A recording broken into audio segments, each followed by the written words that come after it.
দুই ঘন্টা লেটে লাকসাম রেলওয়ে জংশনে আমাদের ট্রেন আসে। ট্রেনে কোটি কোটি যাত্রী নিয়ে চলে আসে।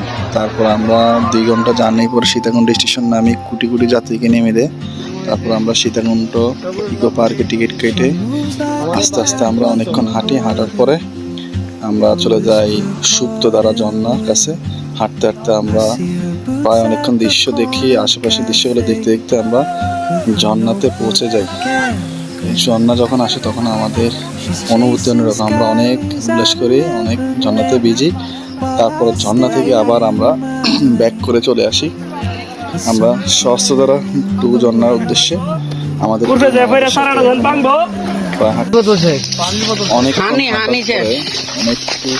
যাওয়ার পর আঁকা বাঁকা পাহাড়ের পথ। তারপর আমরা প্রায় 500 সিঁড়ি নিচে আবার নামতে হয়। নামার পর আমরা সহস্র 2 ঝর্ণা যাই। দর্শনার্থীর ভিড়, আমরা অনেকক্ষণ অভয়ারণ্য সীতাকুণ্ড পাহাড়ে মতন হাঁটি। খুবই সুন্দর মনোরম দৃশ্য। মনোরম দৃশ্য।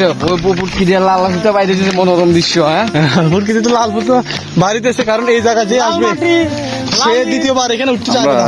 ইকো পার্কের ভিতর দিয়ে অনেকক্ষণ হাঁটার পর প্রায় 1 ঘন্টার মতো 3 কিলো রাস্তা আমরা হাঁটি। হে ভিউ, আমার টিমের একজন উঠতে গেছে। হ্যাঁ, ও তার তো নোটে খাইবো। ভাই এখানে আর আসা যাবে না ভাই। সহস্রধারা ঝর্ণা থেকে হাঁটতে হাঁটতে চন্দ্রনাথের দিকে যাচ্ছি। আমাদের টিম দুর্বল হয়ে গেছে, আমাদের টিম এনার্জি লস। আর এখানে একটা সেগুন গাছ পড়ে আছে, অনেক দামি। যাদের সেগুন গাছ লাগবে তারা করাত নিয়ে আসেন, সেগুন গাছটা নিয়ে যান। যে সাদা দিলে দেখা যায় সমুদ্র, আর ওই কালো সমুদ্রের উপরে কালো দিলে দেখা যায় সন্দ্বীপ। আর এই পাশটা হলো সীতাকুণ্ড উপজেলা শহরটা। আমরা একবার উপরে, অনেক উপরে আছি, অনেক উপরে। নিচে মাটি দেখা যায় না, কমপক্ষে 1100 ফুট উপরে।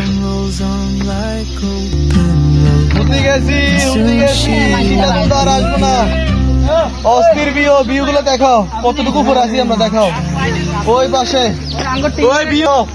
ব্যাগের ভিতরে আছি আমরা।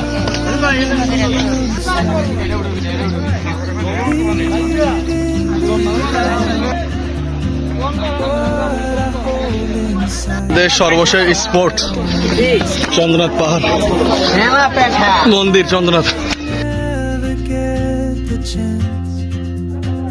Walk beside your wandering dance. Maybe next year in Madrid or on some quiet mountain ridge, I'll see you turn and I'll be brave. But what if courage comes too late?